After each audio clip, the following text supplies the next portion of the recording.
Monday Afternoon Theologians.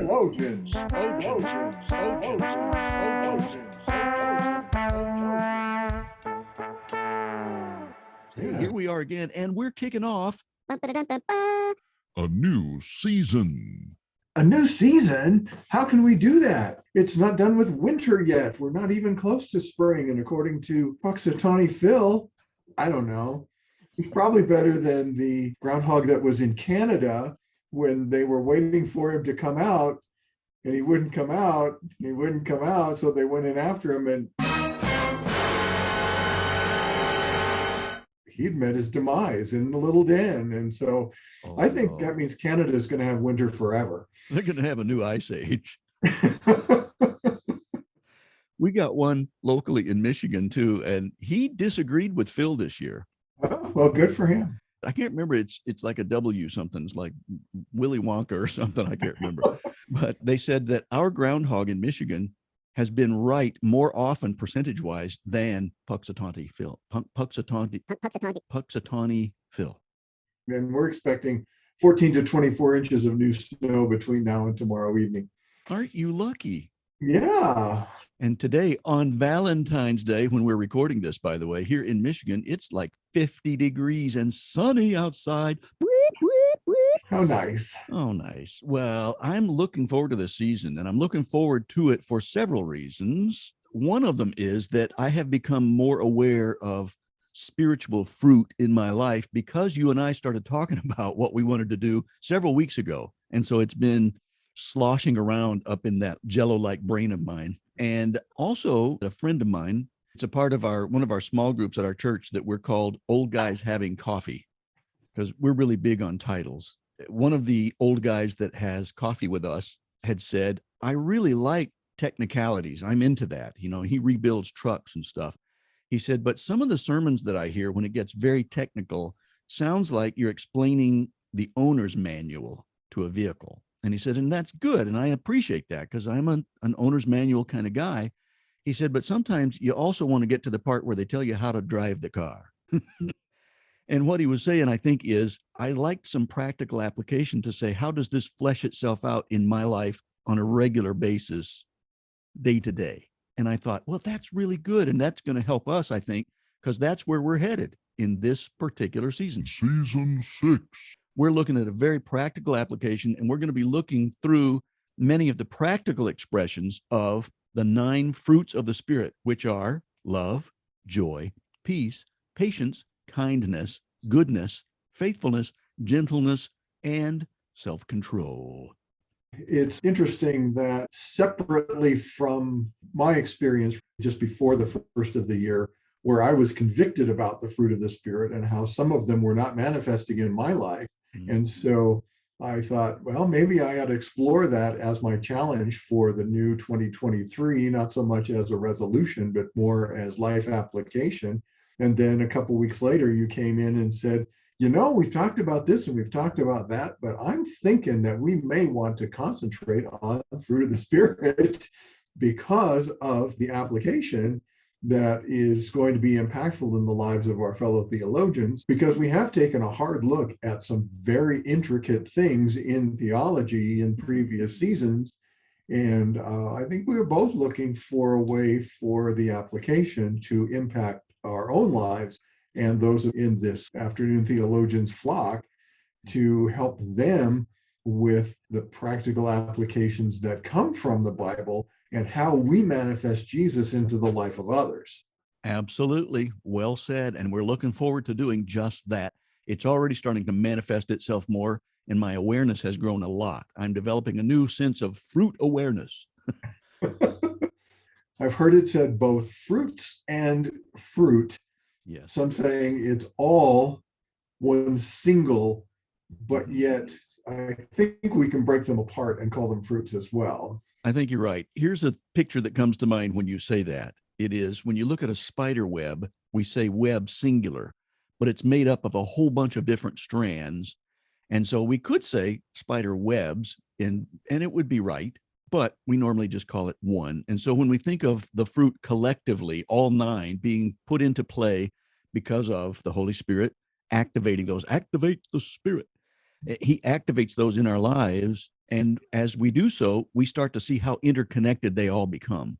And I've noticed that. We'll run across that a lot in this next few weeks, because we're going to see how when you're exercising self-control, that's one way to show love, and it brings you peace. So you can see how they all just really combine together. So it's okay if you want to say fruits, plural, or if you want to say fruit, singular. We don't really care. We're not going to dock your pay or give you a demerit if you use one or the other. So as we start this season, we chatted about whether to just take them in order or in reverse order or random order. And I think we decided we'll just take them right as they're listed, and we'll start with love. And why not? It's such an important part of our lives because of how much God loves us and how much he expects us to show that love in the lives of others. When we talk about love, we can look at passages that say God is love, but it's kind of ethereal. And so we might want to take, again, a more practical look at it and how we can take the concept of love and break it down into ways that we can show love to others. Mm-hmm.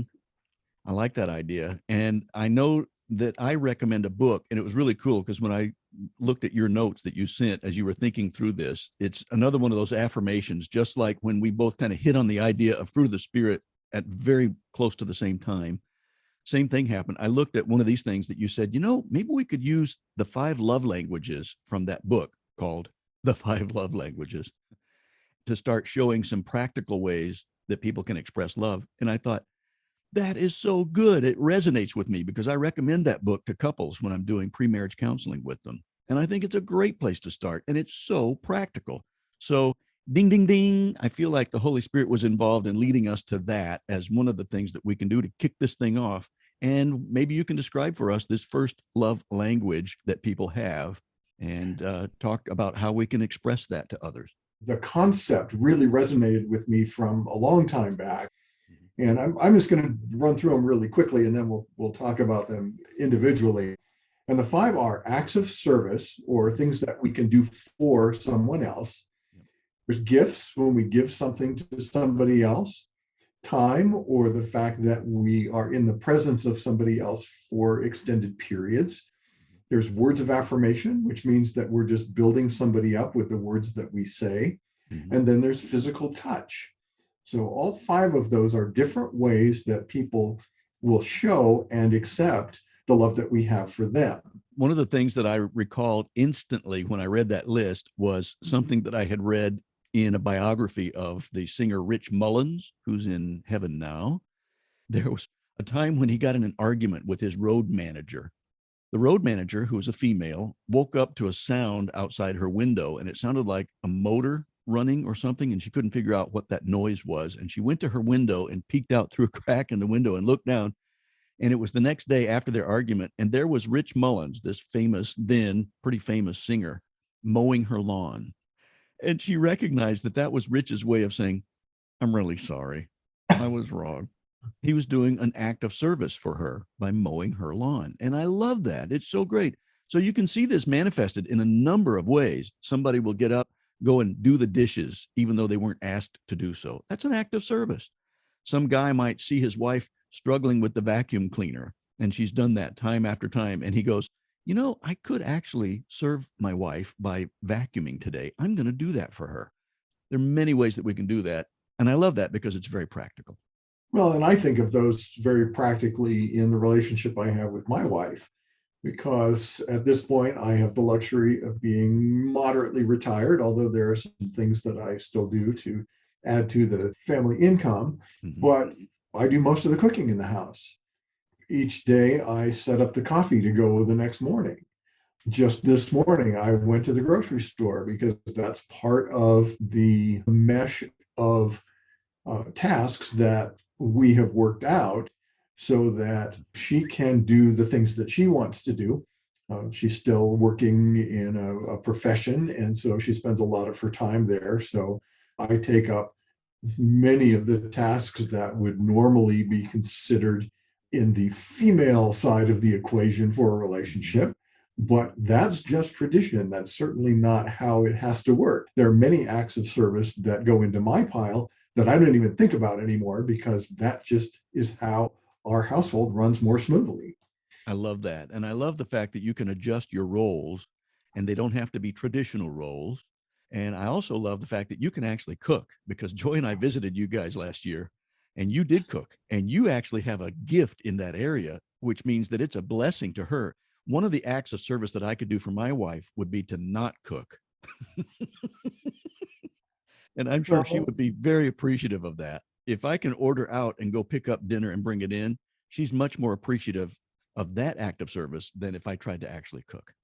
Well, and I was thinking about this acts of service. There's a friend of ours that we've known for a long, long time.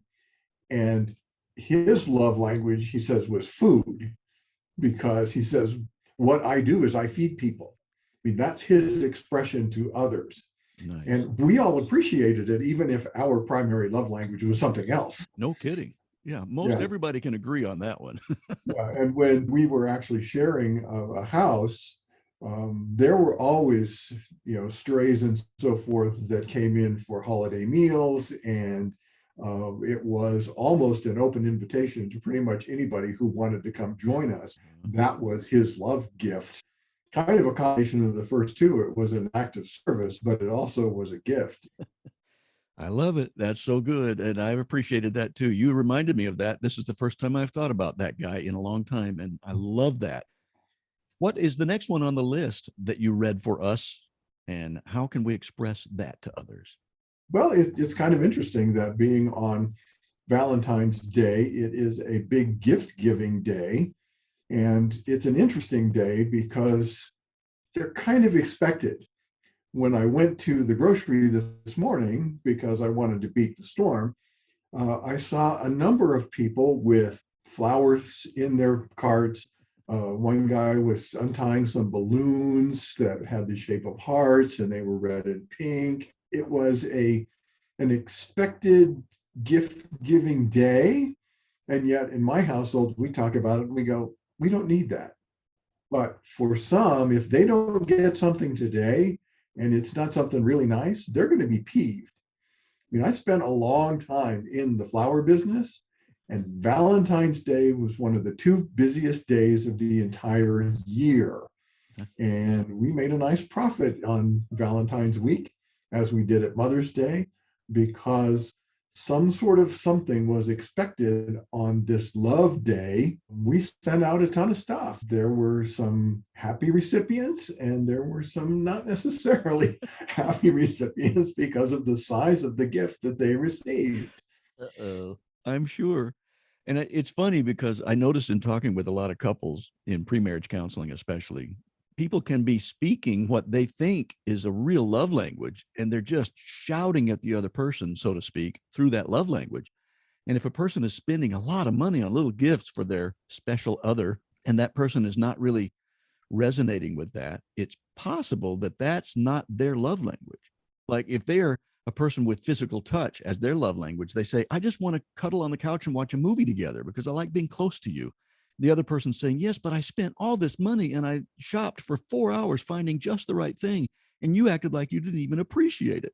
It's because we're talking past each other. It's like we're speaking two different languages, and the other person doesn't have the interpretation of what you just said. So it's good for us, for one thing, to read the book, and I recommend it, The 5 Love Languages. But it's also good for us to try to actually listen to the other person and understand, oh, how do you sense that I'm loving you? Because that's the language I need to learn so that I can speak their language as I'm doing that. So it may be that if you're a gift giver, but your special other is not actually acting like they're receiving that very well, maybe you need to find out what their love language is, and you can start learning a new language. It's interesting that you chose those two, because I have a story that goes with it, because my primary language is physical touch. And there was a gal in my office when I was at the chamber, her primary language was gifts. And so, whereas her hugging me in the office setting would have been inappropriate in today's PC world, right? She would just bring in random things. She says, oh, I saw this and I thought of you.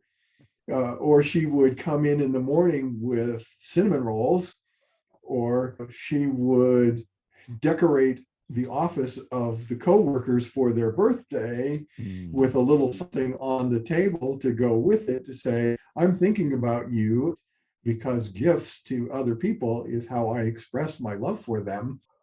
It was appreciated by me, who understood that that's what she was doing, even though it wasn't my primary language. It still was appreciated, and I knew that she was thinking about and caring for me in the way that she felt best. Yes, that's true. And she could not, like you're saying, she could not use your primary language in a way, because of this PC world. It might have been misconstrued, and we have to be very cautious about that. We don't want to send the wrong signals. And so I get that. And it's good. And it's nice that you recognized it and took the time to get to know what her love language was, so that you could appreciate the fact, oh, she's showing me that she really cares. Yeah, exactly. So the next one is time. Time just means being together. It doesn't necessarily mean you have to be doing something dramatic or consequential. It's just being in the same location and sharing that space and doing something that you both enjoy at the same time. That's the way that some people will demonstrate their love. And I have a good friend I've known for many, many years. Time was really important to her in a relationship.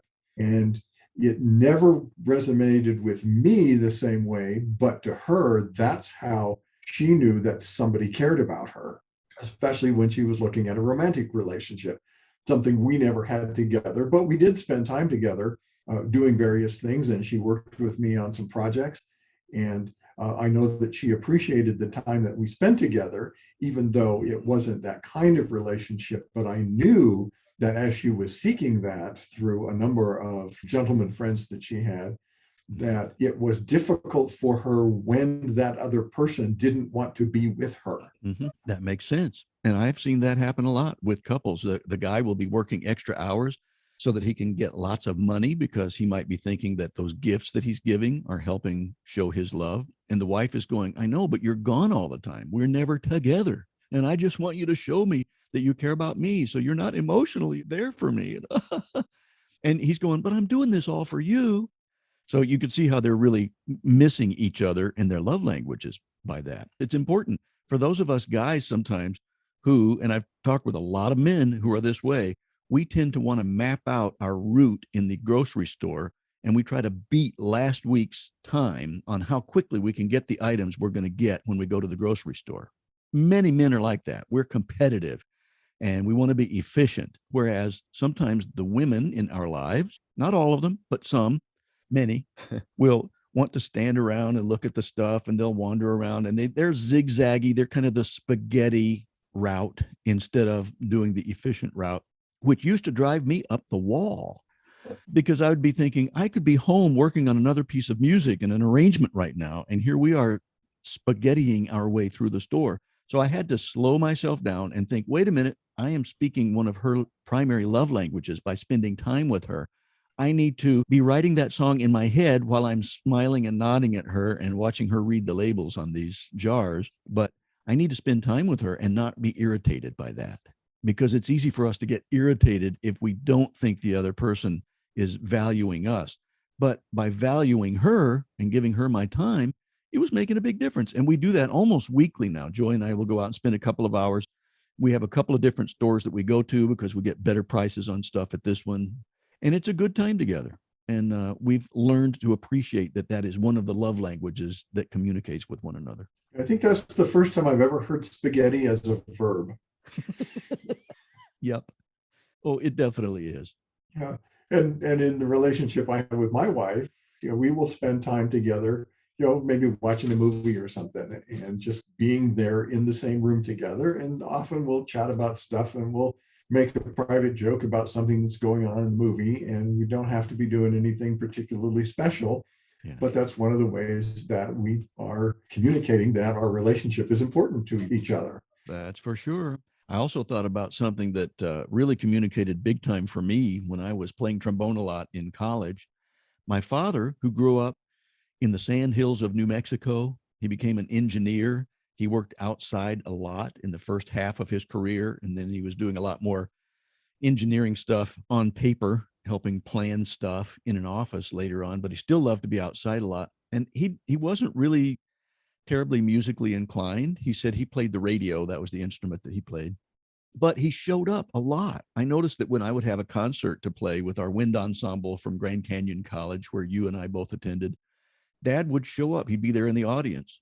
And he actually told me toward my senior year, he said, it just brings me a lot of pleasure to watch you play trombone.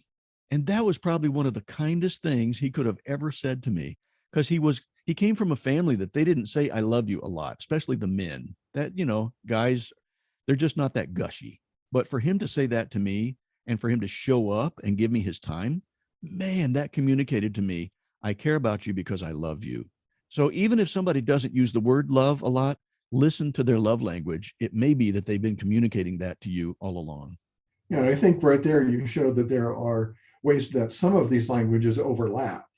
Yeah. Because he was there in the audience, spending his time to be part of your life. Mm-hmm. And then he used words of affirmation to say, you do this really well, and I enjoy the fact that I can come and enjoy you expressing your musicality. Yeah. So he had words of affirmation to go with the time. So good. What's next on our list of the 5 love languages? Well, let me say the words of affirmation, we can explore those a little more, which is where we will not necessarily say, I love you, but it might be, I'm proud of you, or you did a really nice job with that, or I really like the new haircut with that great color that you've added in there. I mean, there are so many ways that we can let people know that we are aware that they are part of our life, and what's going on in their life is also important to us. Yeah, I love that. And my mom was good at that. She would always have a word of affirmation for everybody. And I knew it was going to be coming. I just expected it. We would go to a fast food restaurant, and I knew, oh, here it comes. Here comes the compliment. She would say, oh, I love your fingernails. And a person who might have been rushed and a little frazzled would suddenly melt. And they would say, oh, well, thank you. Somebody noticed. And then they would give my mom the best service. So it comes back to you in a number of ways. But my mom had a way of doing that. I also was reminded of one of my favorite English teachers. I was a freshman in high school, and I believe her last name was Reminder, because I remember Mrs. Reminder. And she said to me after class one time, she said, Mr. Cawthorn, I just needed to let you know that you are very articulate. And I said, oh, well, thank you. And I said, thank you, because I knew that was a compliment, but I had to go home and look it up. And what she was saying was, I have a way of putting words together that I can communicate well. And that struck a nerve with me. That was such a lift to my spirits, but it also propelled me to want to do better in English and to put words together in a way that would help other people. And here I wound up going into a profession where I use words all the time. And thank you, Mrs. Reminder, for that word of affirmation. Well, and you also have written a number of books, and every week you put together a sermon that requires you to use words to get across a message that will bless your congregation. Something similar when a good friend of mine said, when I had mentioned to him that I didn't feel like I was very creative, and he said, you are one of the most creative people I have ever known. And I was blown away, because I had never considered myself in that frame of creativity. Isn't that and at funny? that moment, it gave me permission to go on to do so many things that I now see are absolutely creative, and I'm creative almost every day. I trace it back to that one particular moment in time. Isn't that powerful? I love that. And that was something that God inspired somebody to say to you. And I think that is God speaking through his people sometimes to propel us into doing things that he's created us for. Right. I mean, I spent many, many years in the flower business being creative with flowers and greenery and shapes and colors and sizes and all sorts of things. I mean, I taught floral design, for goodness sake, and talked about all of those principles that go into being creative. And I've written 14 plays, I've written 5 books. Every day I'm doing something creative in the little business that I have. And like I say, it went back to a word of affirmation that particular person probably doesn't even remember, but I sure do. Just like that teacher, I'm sure she doesn't remember me at all, much less what she said to me, but that was huge. And I think it's great too that we can see that. I love what you said about it set you free to be the you that God created you to be. Now we were using, like you said, that you didn't know spaghetti was a verb. Well, I didn't know creative was a noun, but apparently there are a lot of people today described as creatives. He's a creative. And I would think, a creative what? Generally speaking, they are creative at the core, and you certainly are. I've been to your basement. I know how creative you are. Well, we call it the dungeon, but it is, where my wife and I do creative things, whether it's painting or glasswork or beads or floral design or my little business or whatever. And it's just different ways that we mimic the God that created us by being creative. And some of the things that we're now doing are specifically pointed towards sharing his word. You two really are a marriage made in creative heaven. Yeah, she keeps saying, I need to retire so I can do all my hobbies. Yeah, no and kidding. We're working towards that. I love it. Well, I have a couple of illustrations coming up for this next one, but I'm sure you do too. And what about that one that you said is one of your primary love languages, which is physical touch? Physical touch, that's right. When somebody expresses their appreciation to me, whether it's a hand on the shoulder, it's a hug, it's a holding on to my hand a little longer than might normally be expected, that means something to me. That says, I want to be close to you. And they say in today's world, we lose that because there's so much going on in the secular world that says touching somebody in any way is always wrong. That's a shame because there are so many good things that can be done. I know that my sister was a teacher for years, wonderful teacher. She started with kindergarten kids at that level. And I visited her classroom when she was teaching second grade one time, and she was wonderful at that. And these kids would look at her almost like a surrogate mom in some cases, because there's some difficult home situations represented in those classrooms. And I could watch those kids come in and just hug her up tight. And she loved on them in a way that was very appropriate. And she was a female teacher, which worked really well. I think male teachers probably have a much more difficult route to take these days, because we do have to be very aware that some people will misconstrue even the simplest hug or touch. So it's really good for us to know what's the way that we can do that appropriately, but we need to be able to communicate that especially well to the person that is maybe our special other in our life. I saw a teacher who had a really interesting way of affirming each one of her students every morning. When they would line up in the hallway to come into her room, each of them would request a way to be affirmed. And sometimes it was a high five, and sometimes it was a little hug, and sometimes it was a little dance that they would do together. And it was, again, taking a couple of the love languages and combining them to affirm the child. And in many cases, it was just a really simple little physical touch that she was very aware of how to get those students to be part of her life as she was reaching out to them in the classroom, but also reaching out to them in a very personal way.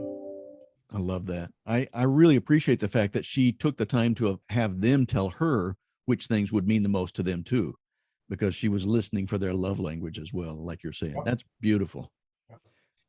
Joy and I had to kind of figure out one thing too, because one of my love languages is a head scratch. And it took me a few years before I realized where that probably was formed. And it came out of my childhood, because I remember that my mom had this habit when we would go to church of tearing a Wrigley's gum, spearmint gum, in half and giving my sister one half and me one half just before the sermon started, which was something that we could work on with our mouths, which means that we would not be talking through the sermon. But when I was little, like 2, 3 years old, I would get tired. And so she would allow me to tip over and put my head in her lap, and she would just scratch my little head. And I love that. That was kind of like ASMR, which is a big deal today. But oh boy, it just gave me all kinds of wonderful little chills and thrills. And I thought, oh, I'm being loved. I'm in a safe place. Church is a good thing. It just reinforced all that was good about life. And I realized that my wife also would like to be able to watch TV and do some stuff. And she likes for us to be in the same proximity, just like what you were talking about. But one of the ways that we can do that is she loves to have me rub lotion on her feet. She gets heels that can get cracked and dry. So she'll say, now we have this shorthand. She'll go, foot rub, head scratch. And I get up and I walk in and pick up the lotion bottle and come back and I rub her feet. And then I tip over and she scratches my head while she's watching a movie. And it's a great thing. And it's one of those things that some people go a little bit too far into thinking that all physical touch means that you have to have something related to sex. And that's not necessarily the case. Physical touch can manifest itself in many innocuous ways that are just as important.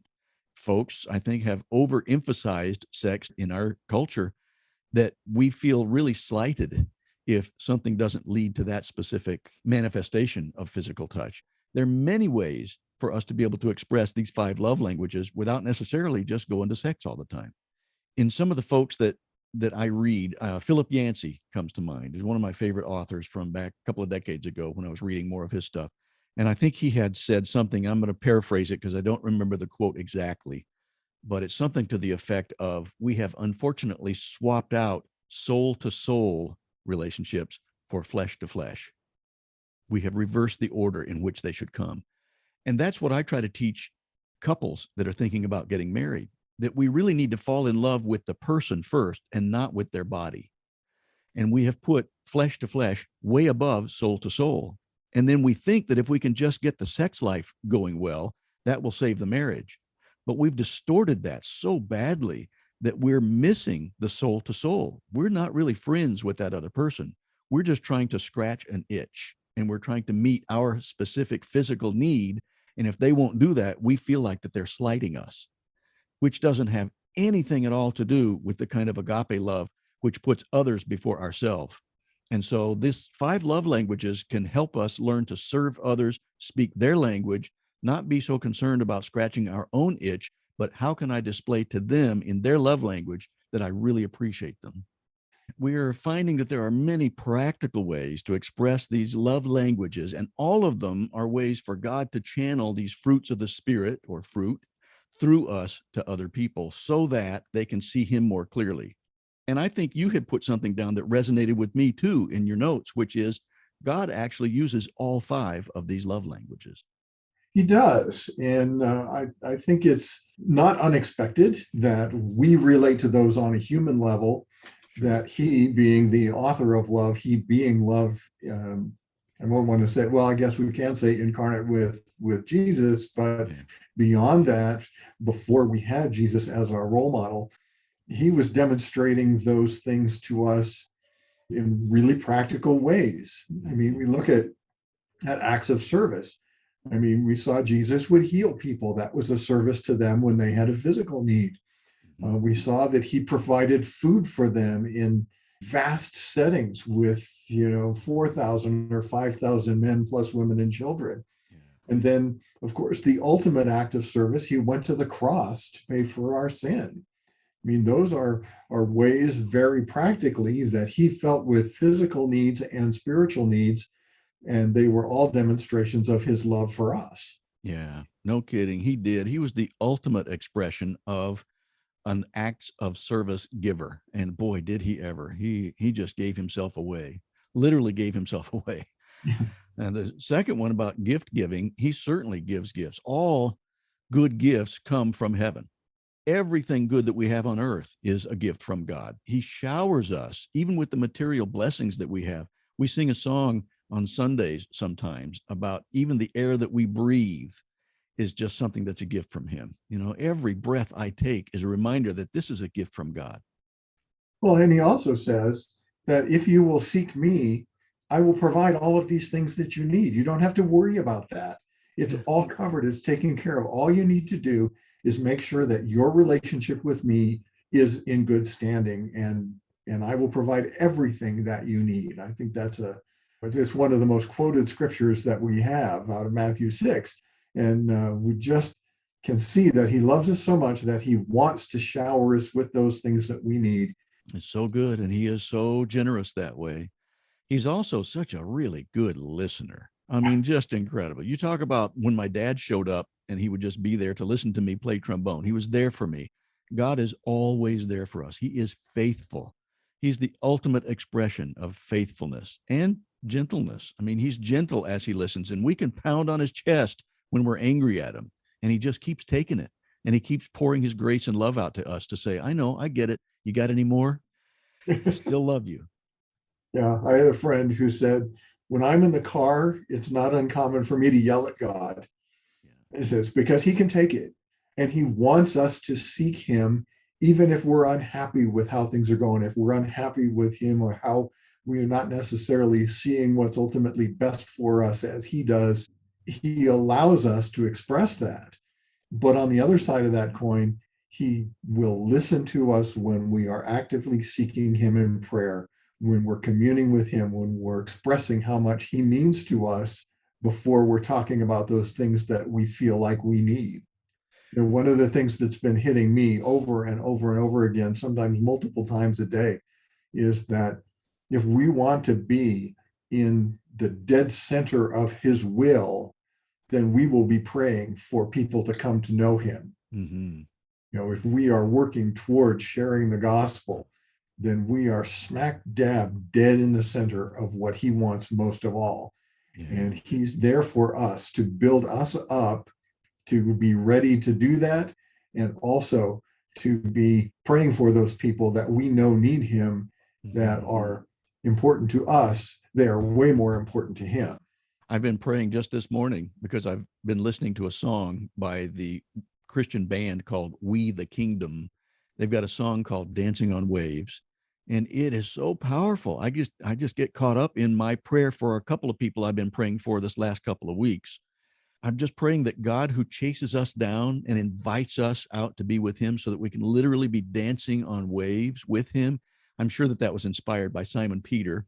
Man, I just want so badly for them to get what we get and to understand that his expression of calling us to be in a relationship with himself, he wants to call us his children, which is a word of affirmation, in fact. And I want them to hear that and get it and experience that love from God, which he is constantly trying to pour out to us if we'll just settle down long enough to be still and know that he's really God and that he's doing that.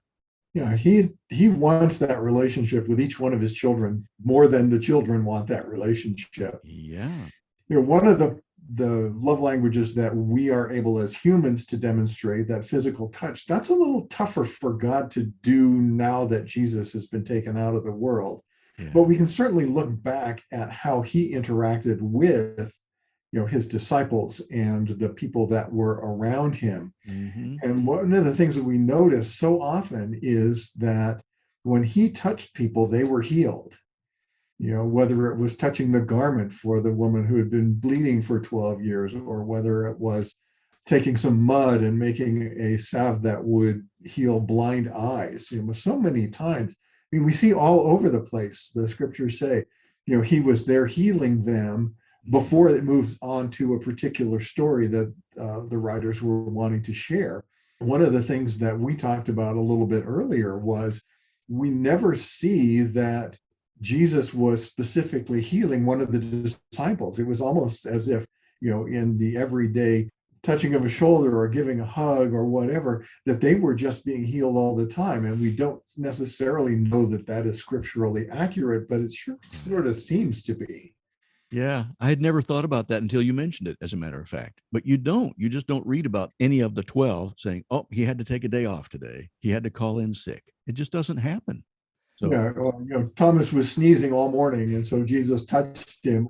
I have a feeling there's going to be a time in the future, not necessarily too far away, when we will get to experience that in a very real sense. yeah, wouldn't that be something? And I've got to say, I get to point to my lovely wife again because I've shared this story several seasons ago, but I've witnessed how God uses her to bring peace into other people through her touch. And it's a God-given gift. I can't explain it apart from that. There was a lady from our church in the hospital. She was hours away from going to heaven. So she was in the last few hours of her physical life. And the real her, of course, is going to be expressed through her soul, because death takes the body, but God takes the soul when you're a believer. And she was a believer. But she was just in such torment and pain physically. But when joy showed up and just took her hand, all that stopped and she was peaceful. And then instant Joy let go of her hand and started to try to walk back and talk to another person. She started screaming again. And Joy walked back and said, well, I guess I need to hold her hand for a while. But it was miraculous to witness that happen because it was that touch. And I thought, man, that's an expression of what I'm sure people saw time and time again through Jesus and his touch. And fortunately for us, we get to have that touch in our spirit by Jesus because of his spirit resonating with our spirit when we open ourselves to him and allow him in to be the Lord of our life. Well, one of the things that we really want to do in this season is to provide some practical examples on how we can actually demonstrate fruit of the Spirit. You had mentioned something about a phlebotomist, and this might be an example on how somebody would use a word of affirmation. So why don't you share that little story? Yeah, this one happened just after you and I had started talking about what we thought we might want to do in season 6. And so I started to have my antenna up about fruit of the Spirit. I had to have some blood drawn for a couple of simple tests. They came back great, by the way. Thank you very much.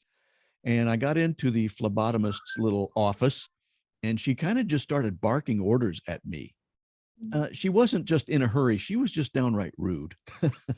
She goes, scoot over. It's like I was a 5-year-old or something. Now, my fleshly nature goes back to those times when I was mistreated somehow by some authority figure, maybe at school or whatever. And so I started to get miffed, and I thought, okay, what are the fruits of the Spirit? Because the fruit of the flesh is that I'm going to get upset. And I thought, okay, what are the fruit? There's love, joy, peace. Well, how can I love this person in an agape sense? How can I show her that I care about her? I said, well, I'm going to have to exhibit some self-control if I'm going to do that, because I don't want to say what I feel like saying. I want to show her kindness, and I have to be patient. So all these things are starting to wrap themselves together in the expression of the fruit of the Spirit. So I thought, okay, here's a little word of affirmation. I did remember about a year earlier or so when she took my blood before, and she did a great job. I could barely feel the needle. She did it quickly. She was efficient. And I said, I'm really glad I got you this time, because I had you before last time I was in here, and you did a really good job. Now, that was the Spirit working through me, because that was not what the flesh was telling me to do. And she instantly changed. Her countenance just flipped instantly. It was like somebody flipped a switch, and she went from being grumpy. I don't know what side of the bed she had gotten up on, but I don't think it was the right side. But all of a sudden, she was a smiling person. She touched me on the shoulder gently, and she goes, well, thank you, buddy. And from that time on, from the next 2 minutes, she talked to me very kindly. She put the little tourniquet around my arm, patted it down, scrubbed it down with that stuff, stuck the needle in me in a way that was very soft and got it done quickly. And she said, well, I can't guarantee that you'll get me the next time, but I hope I get to see you again. And then I left the office. And I thought that was an expression to me of how God brings himself through us into a situation, and it changes the atmosphere. It changes everything about those dynamics. And that's the fruit of the Spirit at work. And I thought, oh, this is powerful, because all I was doing was just being a little bit more fruit aware. And I tried to love this person in a way that I thought might be helpful. And God gave me the right way to do it. And it changed everything. And I didn't get stuck really hard. Yeah. And it took you out of that equation, because your flesh would have said, to counter back in a mean way. Yeah. And what was going to happen. She was going to stab you really hard. That's right. And as I look at these practical things, there are times like that where it's almost just a chance encounter where you can make a difference in somebody's life. Yeah. Or it can somebody that you relate to all the time, whether it's in the family at home or whether it's in the workplace. Mm-hmm. You spend a lot of time with people that you work with. And at that point, you might want to start looking out for what is their primary love language. How do they feel appreciated? In the case of my coworker who would bring in cinnamon rolls, she was expressing her way, which we appreciated because we like cinnamon rolls. Mm-hmm. But she wasn't necessarily coming at it from our perspective. So if you'll take the time and start to see how people react and see, oh, well, I said something nice and they really perked up, or I gave them part of my lunch because they said something about my cupcake, and you go, oh, maybe it's gifts, or maybe it's just being there and providing a listening ear for a couple extra minutes. So you know that it's that time factor. There's all sorts of different ways that they are going to appreciate what you do for them, but there's going to be one area that is going to be primary. And so maybe it's you want to do something extra nice for them. When they say, oh, I need to go do this, and you say, well, I can do that for you and provide an act of service. Just be aware of where they're coming from, not necessarily how you want to express your appreciation for them, but how are they going to appreciate it more because of their primary language. I love that. Yeah. Listening for their language rather than just yelling louder in your language, Right. which is what we found in Haiti. It doesn't help if they don't speak your language to just say what you said louder. Well, and one of the things that came to mind as we were chatting through this was the story of somebody paying for the person's lunch that's in the car behind them at the drive-through, and how sometimes it goes 40 deep, where the first person starts it and then the next one does, and the next one and the next. It's just a little gift. It's kind of an act of service. Yes. So we can see there's lots of different ways that we can express our caring and our love for other people. And it's really a mirror of how God has already shown his love towards us. And it's possible that some of the things we've talked about today have shown that maybe our fellow theologians haven't started to experience that love of God, and they may need to take a step towards Christ that they've not ever done before. And there are some who may be thinking, gee, I haven't really been showing love to other people. Some may be those in my family or those in my workplace or just with random strangers. So maybe we should ask God to step into those lives and make a big difference. I appreciate that. I will certainly do that. I was watching a movie with my wife while I was rubbing lotion on her feet, and she was scratching my head just the other night. And we saw that a guy was trying to figure out how to talk to God. And the priest said, you just talk to him. That's all prayer is. It's just talking to God. And I like that too. You don't have to have these and thous and King James Version speech. And so I would just word a prayer, something kind of like this. If you'd like to take that first step, it would go something like this. God, I do want to take that step toward you. I want to open my life to you, my heart and my mind. And I want you to be the God of my life, the Lord of my life. And I need your forgiveness. I need your direction. I need your wisdom. And I know you can give that to me. And I get that. And so I just open myself up to you right now. Thank you for forgiving me. Thank you for providing your Holy Spirit to continue to guide me into your truth, which is the truth, especially the truth about Christ and who he is and what he did for me. And help me to grow to be more like him every day, as I know you will, because your Spirit does that. You transform me into a new creation. And I pray this thing in Jesus' name. Amen. So let me talk to you again, fellow theologians, for just a second before I pray that second prayer. That's a prayer that a lot of people don't know how to lead other people in a prayer like that. And I would say that's a good model for just do it off the top of your head. It just needs to be real and authentic. It doesn't have to be a memorized prayer.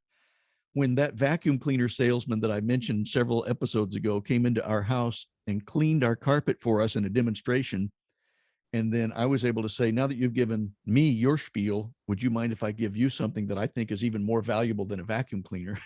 And I shared my faith in Christ with him. He actually knelt on our carpet and prayed a prayer like that. And I just gave him off the top of my head a prayer like that as a model. And he repeated that and he accepted Christ that night. It's amazing what God can do if we'll just help lead people into the steps they need to take in order to start following Christ. And it really doesn't have to be rocket science. We tend to make it more complicated than it is. It's just talking to God and guiding them into that kind of process as well. Now, for the rest of you, fellow theologians, who are thinking about how can I apply this fruit of the Spirit awareness that we're starting to build into our lives now, you could say a prayer something like this. Dear God, I do want to have my antenna up, so to speak. I want to be listening for your Holy Spirit, and I want to be hearing you more clearly in your promptings. Help me to become more aware of the fruit of the Spirit. And as you give me an opportunity, help me to incorporate these fruits in my daily life so that I can express you and your character in everyday situations, just like the ones that Rick and Clark have described, that they have witnessed and that they have experienced. Help me to become much more aware and help me to express you to others so that I become a reflection of you to others, a reflection of your glory, knowing that they will see you more clearly, because I want them to be drawn to you so that they can have that same kind of wonderful, blessed relationship, and that someday you can call them children as well, that they will submit to your leadership, knowing that it's a sweet surrender because you want the very best for us and you love us. You love us so much that you even sent your son to die in our place on a cross. That's an amazing kind of love. Greater love has no man than to lay down his life for his friends. You did that for us. Help us to do that for others. I pray in the name of Christ. Amen. Amen. One of the things that we would like to see from this series is how, when you have your antenna up, things are coming to mind. So feel free to share with us what's happening as you grow and are demonstrating more fruit than you have in the past. Because we would love to hear those stories, just as the ones that have come to mind for us, we share with you, share yours with us.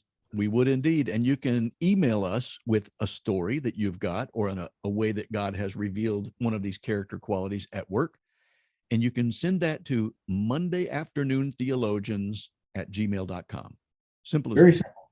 Send them off. We'd be happy to see what he's doing in your life. And we might actually share one or more of those in a next episode or so. We would love to be able to do that. You betcha. And we're going to be looking at the next fruit of the Spirit next time around, which, as according to my list, would be joy. And so we do hope that God's going to continue to reveal his Spirit and the fruit of the Spirit to you more and more, and that you'll join us next time for another episode of Monday Afternoon Theologians. Theologians.